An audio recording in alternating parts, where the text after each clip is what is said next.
Je suis Céline Bélanguet, je suis chercheure à l'INSERM en épidémiologie génétique et je travaille sur la maladie d'Alzheimer. J'effectue mes recherches au sein du laboratoire RIDAGE U1167 qui est rattaché à l'INSERM, à l'Institut Pasteur de Lille, à l'Université de Lille et au CHU de Lille. J'ai une formation de base en biostatistique que j'ai commencé à appliquer à la génétique pendant ma thèse.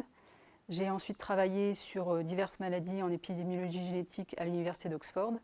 Et je suis rentrée en France en 2011 où j'ai intégré le laboratoire et depuis je travaille sur la génétique de la maladie d'Alzheimer.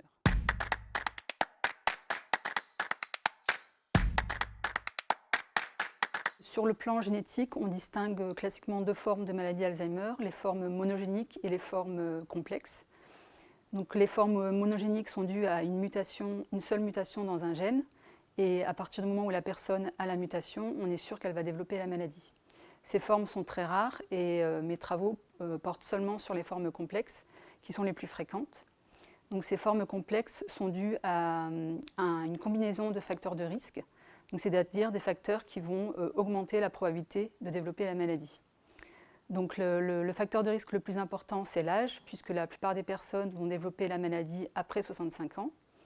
On a également 14 facteurs de risque modifiables de la maladie. Ce sont des facteurs de risque cardiovasculaires ou encore des facteurs de risque liés au mode de vie, par exemple la consommation d'alcool ou de tabac, ou encore des facteurs liés à l'environnement comme la pollution.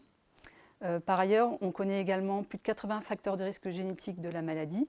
Donc ça, ce sont des variations génétiques sur le génome qui vont impacter le risque de développer la maladie. Donc mon travail, mes travaux de recherche consistent à étudier la composante génétique de la maladie d'Alzheimer et à étudier les interactions qui existent entre les facteurs génétiques et les facteurs de risque modifiables de la maladie. Donc on parle d'interaction quand il y a un facteur qui va modifier l'effet d'un autre facteur sur le risque de maladie. Par exemple, on sait qu'il y a une variation génétique qui semble avoir un effet différent chez les hommes et chez les femmes.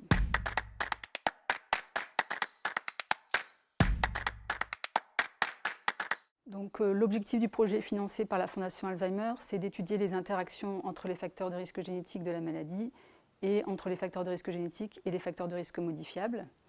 Pour cela, dans un premier temps, on va effectuer un criblage original de l'ensemble du génome à la recherche de variations génétiques qui sont le plus susceptibles d'être impliquées dans ce type d'interaction. Pour cela, on va chercher à identifier des variations génétiques qui impactent la variabilité d'âge au début de la maladie.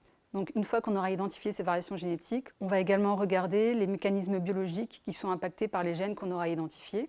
Et finalement, on va évaluer si ces interactions ont un impact sur la performance des scores de risque génétique qui sont construits de manière à prédire le risque de maladie d'Alzheimer.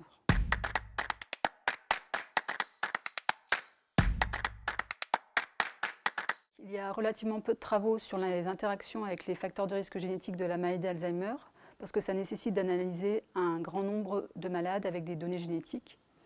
Dans notre cas, on va réaliser le criblage sur plus de 10 millions de variations génétiques qui ont été mesurées chez près de 50 000 malades.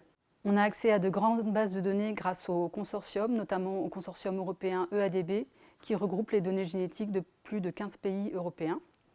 On va également utiliser les données de grandes biobanques européennes pour étudier les facteurs de risque modifiables de la maladie. Ça devrait permettre de mettre en évidence de nouveaux mécanismes biologiques ou de renforcer des mécanismes biologiques déjà connus. Donc ça fournira des pistes pour identifier de nouvelles cibles thérapeutiques et pour mettre en place des stratégies de prévention qui seront adaptées au profil génétique de chaque individu.